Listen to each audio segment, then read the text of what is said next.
দেখো এই অঙ্কটা যে আরআরবি জেইতে এসেছিল 2019-এ। 2019-এ আসলেও অঙ্কটা খুবই ইম্পর্টেন্ট। কিরকম ভাবে দেখো, tan 60 degree minus theta minus কট 30 ডিগ্রি প্লাস থিটা, এই ধরনের অঙ্ক আমরা ভ্যালু ইনপুট করে করব। ভ্যালু কি করে ইনপুট করব?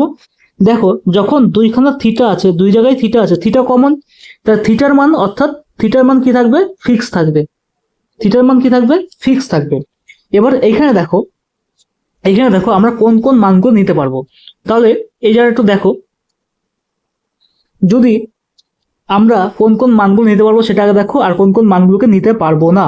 তাহলে দেখো, আমরা জিরো যেগুলো আছে এই মানটাকে নিতে পারবো না, এই মানটাকে নিতে পারবো না, বাদ বাকি সবগুলোই নিতে পারবো। বাদ বাকি সবগুলোই মোটামুটি নিতে পারবো, ঠিক আছে। কিন্তু আগে দেখতে হবে কি কি আছে। তাহলে দেখো, ten ten 60 degree minus ten 60 degree minus, আমরা কি কি মান নিতে পারবো দেখি।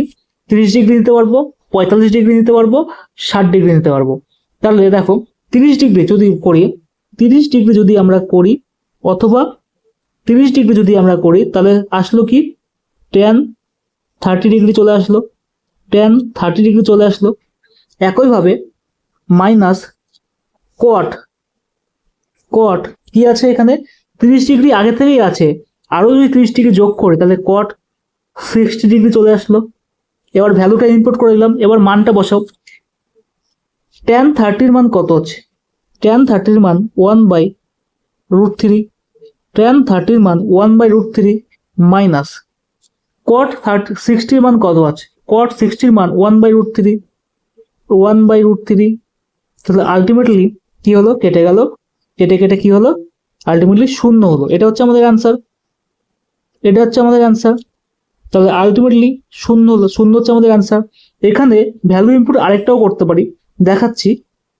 যদি আমরা থিটাটাকে 15 ডিগ্রি ধরতাম, যদি আমরা থিটাটাকে 15 ডিগ্রি ধরতাম, তাহলে কি হতো?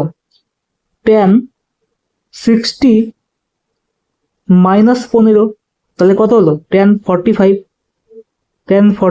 ডিগ্রি। একইভাবে cot 30 প্লাস 15 ডিগ্রি, তাহলে কি হতো? Minus cot 45 degree. tan 45-এর মান 1 মাইনাস cot 45-এর মানও 1, তাহলে 1 1 কেটে গিয়ে আলটিমেটলি সেই শূন্যই হতো। তাহলে আমাদের অ্যান্সার বেরোলো কত? শূন্য। এটা হচ্ছে আমাদের সঠিক অ্যান্সার। তাহলে ভ্যালু ইম্পোর্ট করে এইসব অঙ্কগুলো করতে হবে। বোঝা গেল?